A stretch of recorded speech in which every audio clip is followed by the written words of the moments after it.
আসসালামু আলাইকুম, welcome to my small kitchen. ছোলার ভুনার এই রেসিপিটা একবার বানিয়ে খাবেন, কথা দিচ্ছি অন্যভাবে আর রান্নাই করবেন না।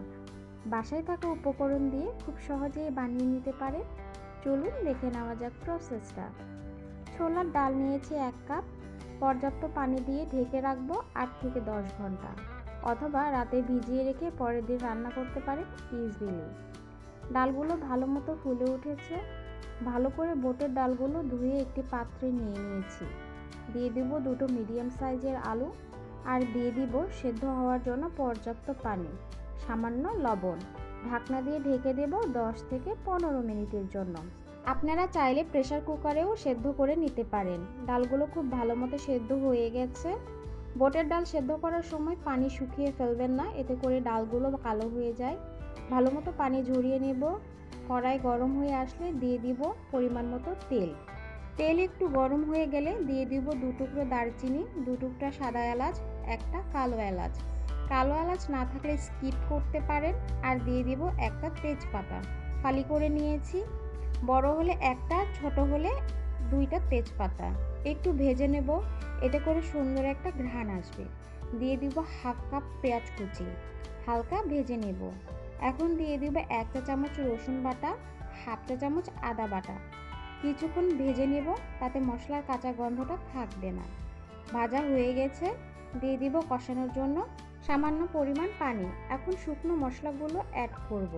1 চা চামচ হলুদ গুঁড়া, 1 চা চামচ জিরা গুঁড়া, 1/2 চা চামচ ধনিয়া গুঁড়া, 2 চা চামচ মরিচ গুঁড়া। আপনারা আপনাদের পছন্দ মতো কম বেশি মরিচ গুঁড়া দিতে পারেন। সব উপকরণগুলো ভালো মতো নেড়ে নেব। দিয়ে দিব স্বাদ মতো লবণ, আর দিয়ে দিব 1/2 চা চামচ গরম মশলা গুঁড়া। খুব ভালো মতো মশলাগুলোকে কষিয়ে নিব। কষানো হয়ে গেছে। দিয়ে দিব সেদ্ধ করে ভেঙে রাখা আলু।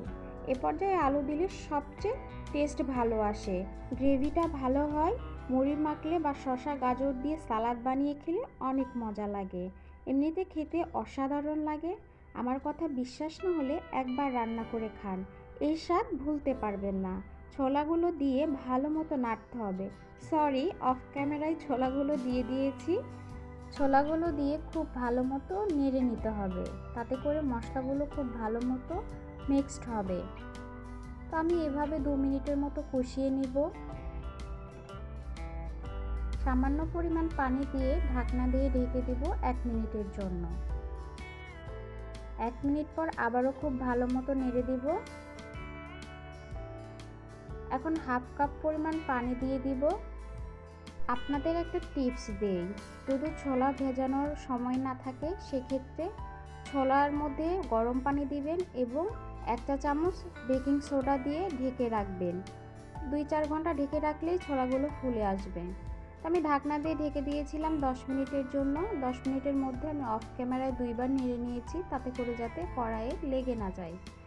তো দেখেন কতটা গ্রেভি হয়েছে। আমি এই পর্যায়ে দিয়ে দিব 1/2 চা চামচ গরম মশলা গুঁড়ো। তো লাস্ট পর্যায়ে গরম মশলাটা দিলে খুব ভালো একটা ফ্লেভার আসে, টেস্টটাও অনেক ভালো হয়। তো আমি কিছুক্ষণ নেড়ে চেড়ে ঢাকনা দিয়ে ঢেকে রেখেছিলাম 1 মিনিটের জন্য। ব্যাস, আমার রান্না কমপ্লিট। আমার ভিডিওটি যদি ভালো লাগে অবশ্যই লাইক, কমেন্ট এবং শেয়ার করতে ভুলবেন না। আপনি যদি আমার চ্যানেলে নতুন হয়ে থাকেন প্লিজ সাবস্ক্রাইব করবেন। Thank you.